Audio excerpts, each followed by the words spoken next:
Hello friends, it's Dave here from SaveDex and welcome to my review of The Legend of Zelda Skyward Sword HD for the Nintendo Switch. This video will contain some spoilers. I'm not going to dive too deeply into story details, so don't worry about that, but I am going to be showing off every single dungeon, boss and item this game has to offer, so consider this a spoiler warning. If you want to see my spoiler-free review of this game, I wrote the review for Switch Up, that will be linked in the description. So let's talk about this game, what I think of it, and whether I think it's worth playing. So let's begin with my history with this game, just so you know what my mindset was like going in. I was a fan of the Wii, and although I found the motion controls for the most games were fine, I mean they were great with Mario Galaxy, Wii Sports and so on, but for games like Donkey Kong Country Returns, I didn't feel they were needed. They were still fun to use, but it was always a shame when there was no option for button controls. But what we all really wanted to see was what they would do with Zelda. Twilight Princess worked well with them for sure, but that game wasn't initially developed with motion controls in mind. We all really wanted to see a brand new Zelda game made from the ground up, designed around that Wii remote. When Wii Motion Plus was released with Wii Sports Resort, that told us, yes, this is what that new Zelda game has to use, and sure enough, we got introduced at E3 2010 to The Legend of Zelda Skyward Sword, with a fantastic showcase of the motion controls that worked perfectly. Looks like we're having a little interference here. Somebody out there using wireless? Anybody? I am not misremembering anything here, that showcase was flawless.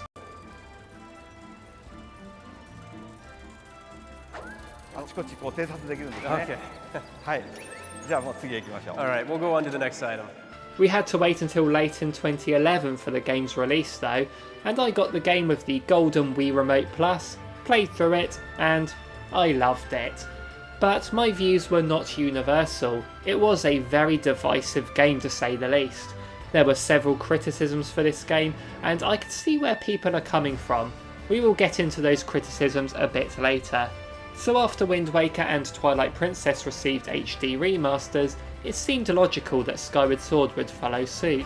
Well, back in February we received a Nintendo Direct where they announced The Legend of Zelda Skyward Sword HD. This announcement was not met with universal praise. They were charging full price for this game.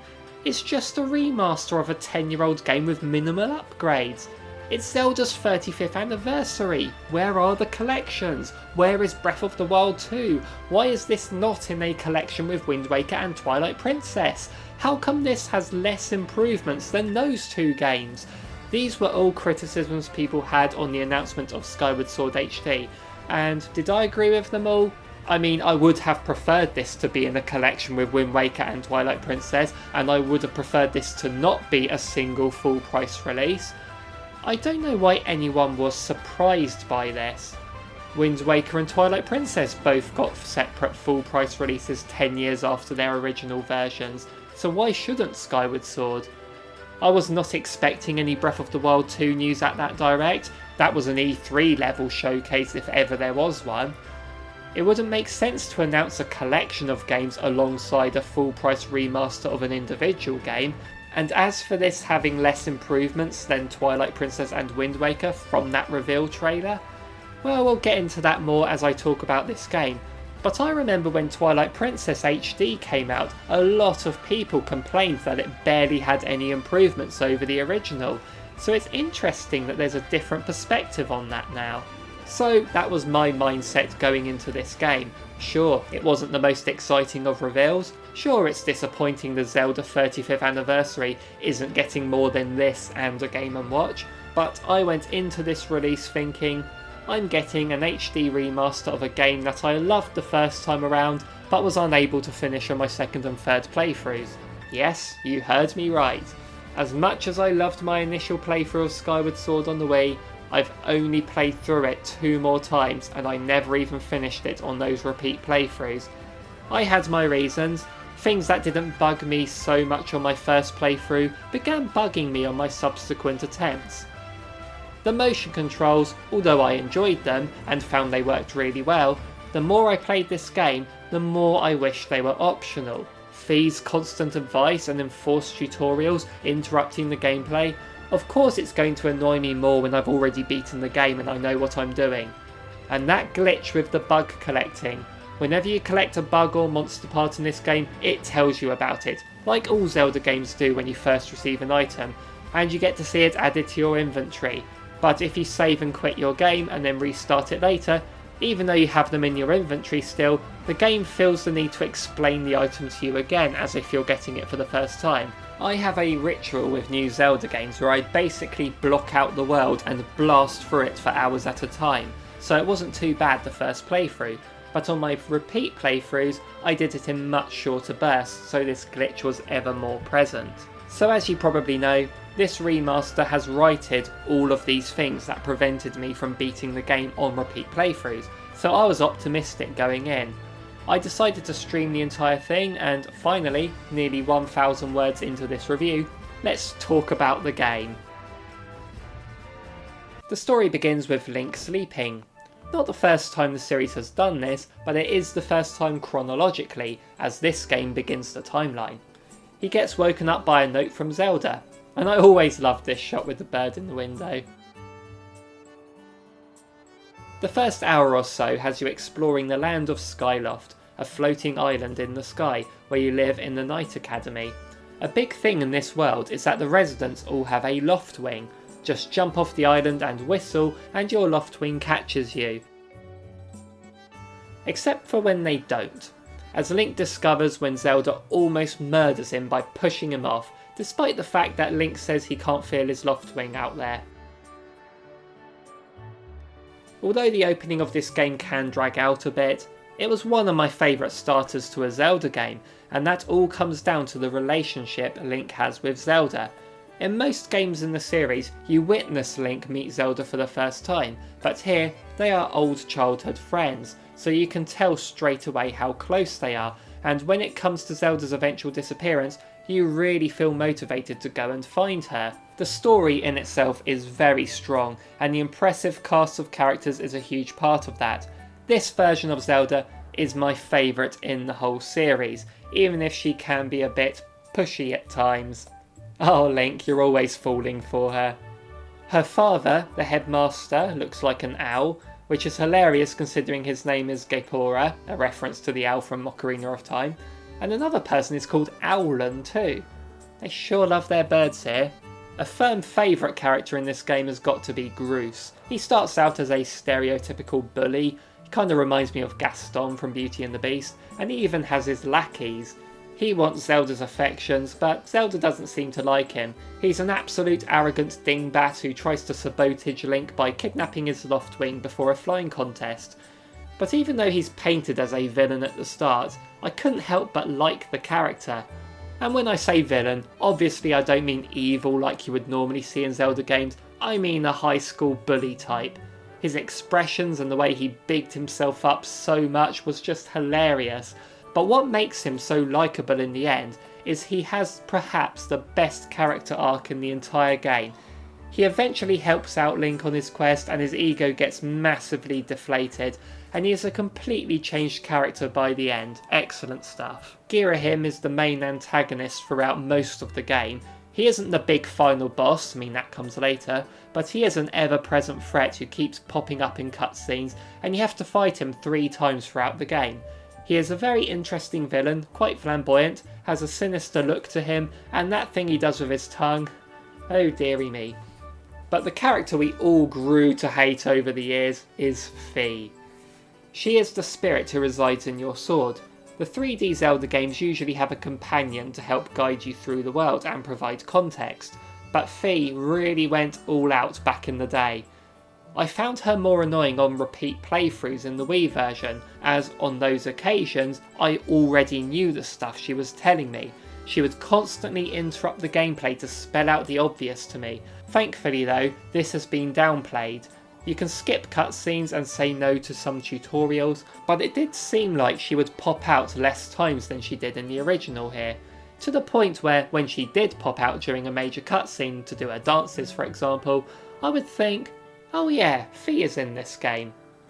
It was mainly in the first half of the game that this happened though.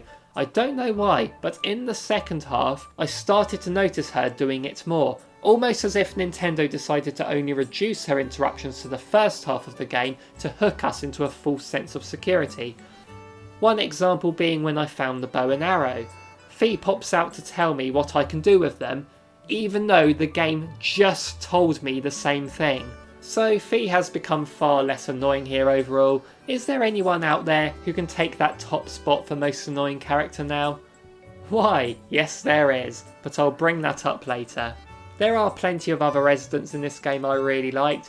I thought Impa's characterisation was amazing, a tough warrior aiding Zelda who didn't think Link was up to the task. Don't worry, she does come around eventually. An old lady at the temple who you see every now and then, and there is a nice twist at the end involving her. There's Beedle, who's always a fun character to visit, who has a shop in the sky this time, and if you try and leave his shop without buying anything, he doesn't take too kindly to it. But that's nothing compared to this bizarre chappie at the other shop who kinda looks like the Happy Mask salesman. His expression when you won't buy something is priceless. The only thing I found disappointing in terms of character is the Loftwing itself. This thing accompanies you throughout the game, answers your call and carries you through the skies. They mention at the beginning that Link has an incredible bond with it, but I don't feel it for the most part.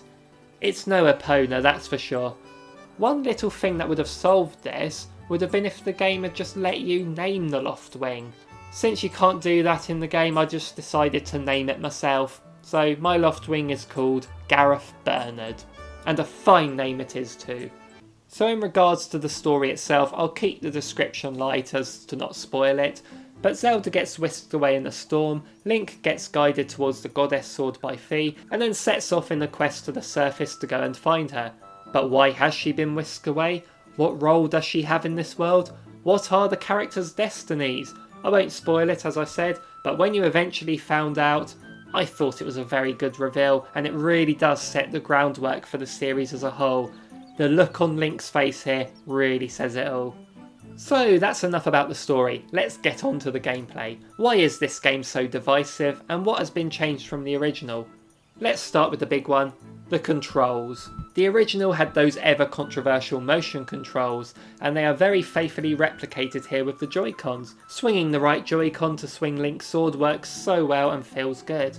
I always enjoyed this aspect of the game, but what I didn't like was that the motion controls were used for pretty much everything and overstayed their welcome.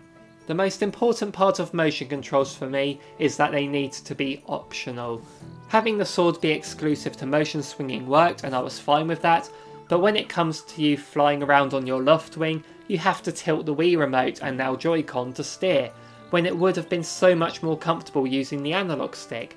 Same goes with some of the items too, and these keys to open the boss doors, these were very uncomfortable to do. Thankfully though, motion controls are now optional, and I spent most of my time with this game using the Pro Controller. But the problem there is, this game is heavily designed around the motion controls and the precise swinging you can do. Even the most basic of enemies have weak points and defences that need to be exploited using precise sword swings. To counteract this, they've made it so that the sword is used with the right analog stick, so you can swing at any angle you wish. I actually feel that this works better than the motion swinging. I always found the motion swinging to be responsive for the most part, but it was very easy in the heat of battle to misjudge my swing, and I found it happened less frequently when using the stick to do it. Two moves that gave me the most trouble with motion controls are the Skyward Strike, performed by holding the Joy-Con skywards until your sword charges and then swinging it to shoot out an energy beam, and also the jab move, which is done by jabbing your Joy-Con forwards. It was annoying when these wouldn't work as I wished them to, but the stick controls for these two moves always worked without fail, simply holding the right stick upwards to charge the sword and clicking it in to do the jab was flawless and very comfortable. One advantage though that using motion controls has is that you have the right analog stick completely free to control the camera, and camera control was not a thing in the original. Since the stick controls the sword now, if you want to use the camera, you need to hold the L button down while moving the right stick. This took a while to get used to, but eventually it became second nature. In fact, I got so used to it that I started pressing L in other games too. It should also be noted that when using button controls, you can still use the gyro to aim. One new element this game added to the series was a stamina meter. Holding B will make Link sprint, and that slice of lime depletes over time. It happens with a lot of your actions, so you need to keep an eye on it. I don't enjoy stamina in any game, and I wish this wasn't here, but it is not as annoying as in Breath of the Wild, as this game's areas are designed around it, like with the motion controls, by having these fruits that replenish your stamina scattered at specific spots while climbing, for example. So the motion controls do work really well and have the bonus feature of being optional, but what of the game's overall design? One thing people didn't like was just how linear this game is. This is perhaps the most linear game in the Zelda franchise, and you are pretty much told what to do next all the time, which leads to less exploration than you may want. I can understand that complaint back in the day. People wanted that grand, big, open, explorable Zelda game, but now we have that. Breath of the Wild is available on the Switch and a sequel is on the way. Much like with re-releasing the linear 3D world on a console that has Mario Odyssey, I think these linear takes on the franchises have a place and can happily sit alongside the bigger, more open games rather than being the only representative for that generation. The sky itself is the most open the game gets, with islands floating around that you can visit. Skyloft being the main one, but the smaller ones have some areas and characters of interest. The main exploration here is finding the chests. You get these by finding goddess cubes on the surface and activating them with a skyward strike, and that chest becomes openable in the sky. It's a fairly small area considering it's the open skies, and I hear a lot of people complain about it, but I feel like it does the job.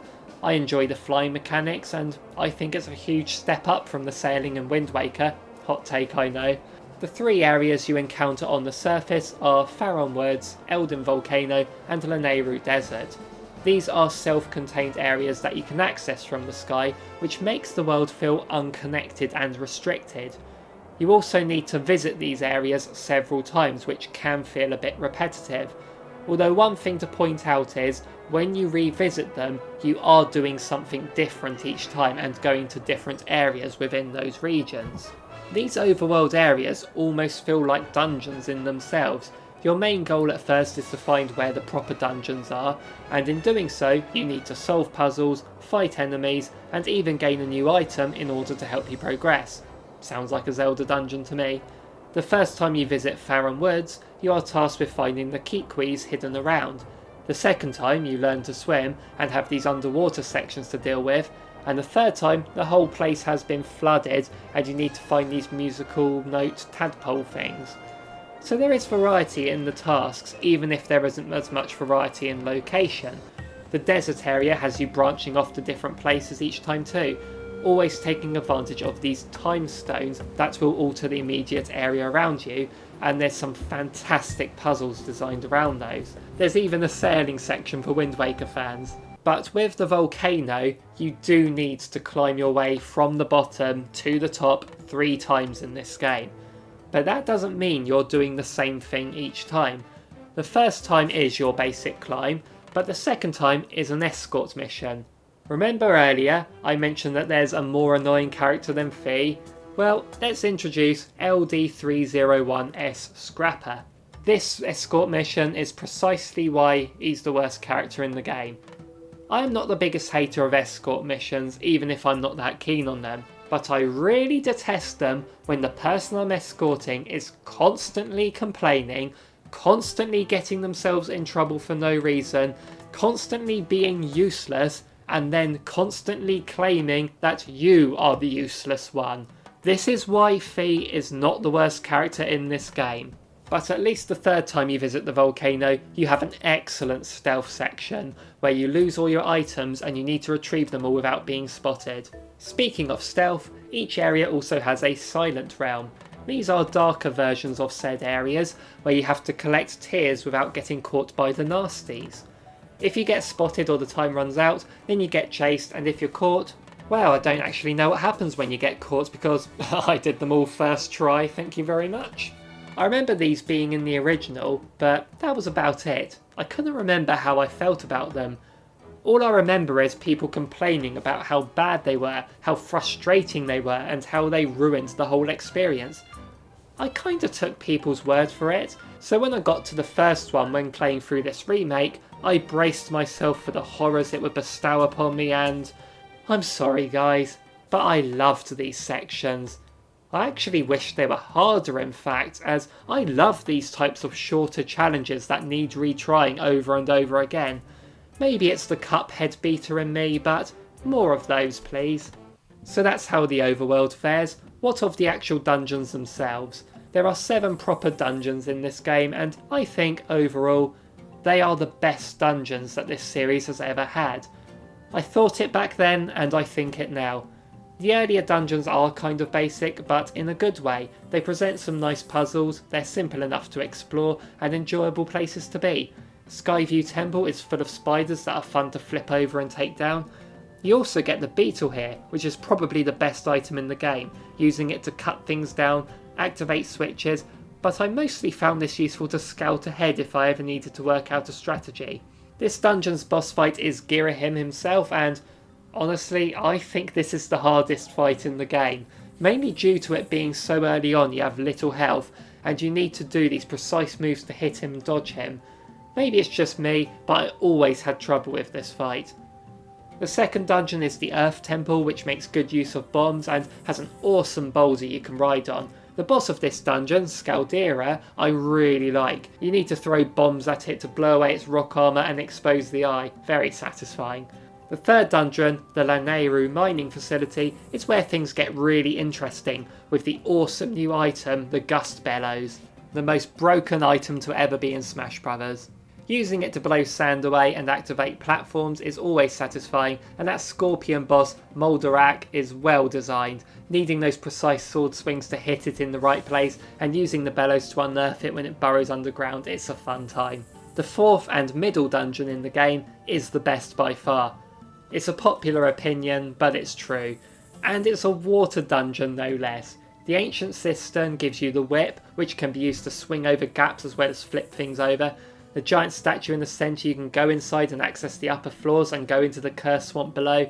This is just a very interesting dungeon, and the puzzles are a joy to work out.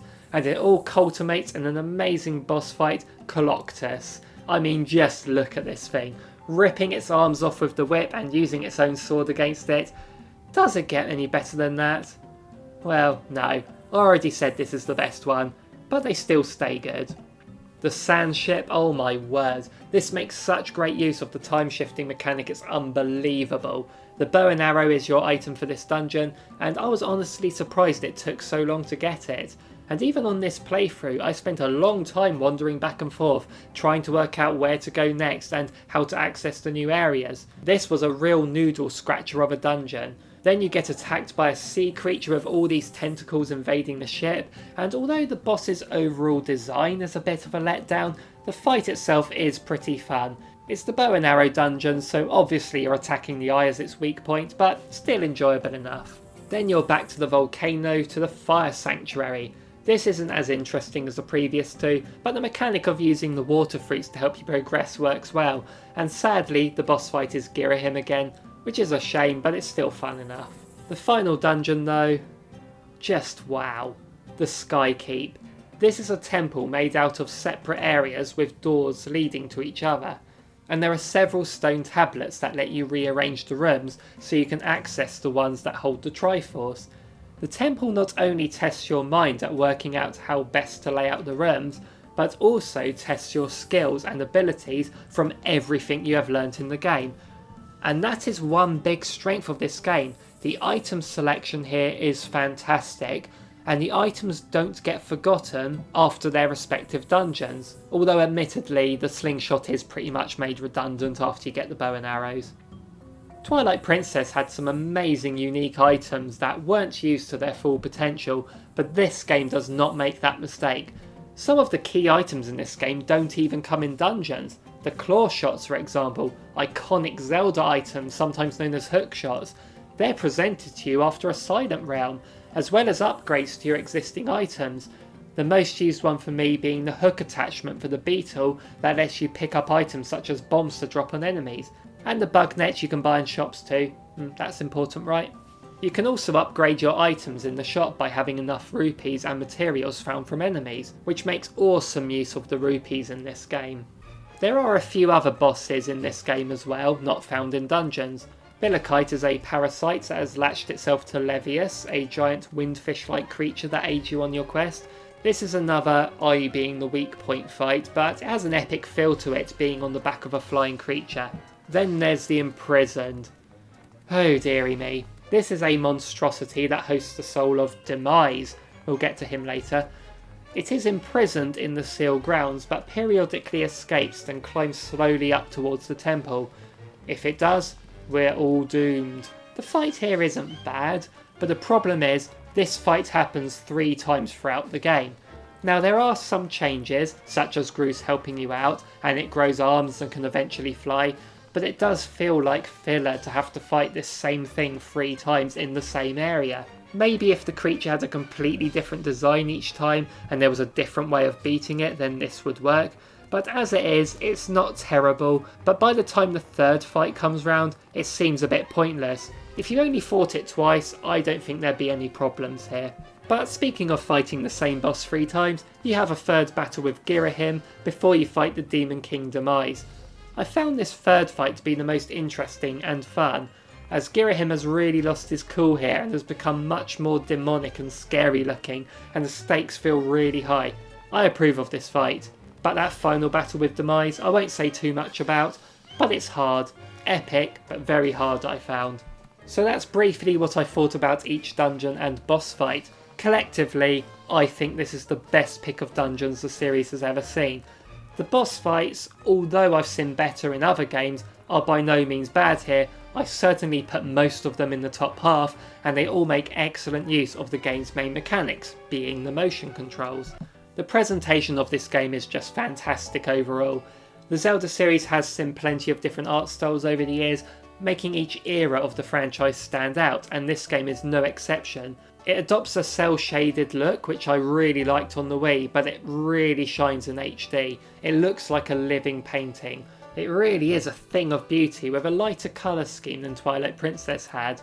But one issue I noticed with the Wii version was that anything far away from you would look blurry, like there was a haze in the air, but the HD makeover this game received has eliminated that, and the world surrounding you looks nice and crisp. The frame rate has also been doubled from 30 to 60 FPS. The characters are so well designed, and despite the lack of voice acting, remember, the original came out when the idea of voice acting in Zelda was just unthinkable, you get a feel for their characters through their expressions and actions.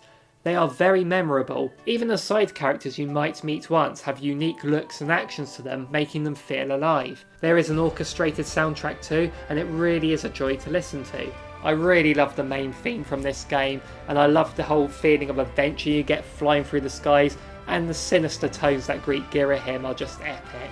And I know that at a glance this doesn't look as big an upgrade as say Wind Waker's remake did, but that doesn't stop this game from looking and sounding fantastic. So the big question we need to ask is this game worth the price? This really does depend person to person. If you don't own or haven't played the Wii version, then yes, this absolutely is worth it. I had forgotten how much I loved this game, and that was mainly due to hearing so much negativity from other people over the years. I am someone who owns the Wii version, I enjoyed it, and I do not regret buying this game again. The biggest improvement for me is the button controls. Not that the motion controls are bad, they are fantastic, but they are certainly not for everyone, and having the option is essential in my opinion. If the motion controls are what put you off in the original, then you have no excuse not to try this again. The tutorials are toned down, Fi is not as much of a nuisance, the cutscenes are skippable, and the linear design really does feel like it belongs next to Breath of the Wild. We have the best of both worlds on the Switch. There is also the issue of that Zelda and Loftwing amiibo. The fact that they hid a quality of life feature behind an expensive paywall is a shame, and it makes me sad they're doing that. Using it activates a fast travel to get to the skies quickly, as opposed to finding the bird statues. But these bird statues are all over the place, and it never takes long to find one. At no point in my playthrough did I have any desire to fast travel to the sky. You really are not missing anything by not having this amiibo. It would have been nice if this feature was activated by an item hidden in the game like the Swift Sail in Wind Waker, but the benefits are really not essential like I feel the Swift Sail is. But that is coming from someone who has beaten Ocarina of Time at least 20 times and has never used Farol's Wind in it. The game took me 25.5 hours to beat, and I did the entire thing on stream. I'll link my second channel in the description where all 11 parts are hosted. This completion time was coming from someone who had beaten the game before, so had a fair idea of what to do for some of it, but I had forgotten plenty. But I did have some very helpful viewers guiding me in parts I got stuck. I certainly wouldn't expect a newcomer to beat this in under 30 hours, so there is a hefty adventure here. Not on par with a lot of RPGs of course, but I like this length as it doesn't outstay its welcome despite some repetition. And I haven't even dived into all of the side quests. I always focus just on the main game as it is interesting and fun enough to hold my attention, and it wasn't full of distractions like Breath of the Wild was.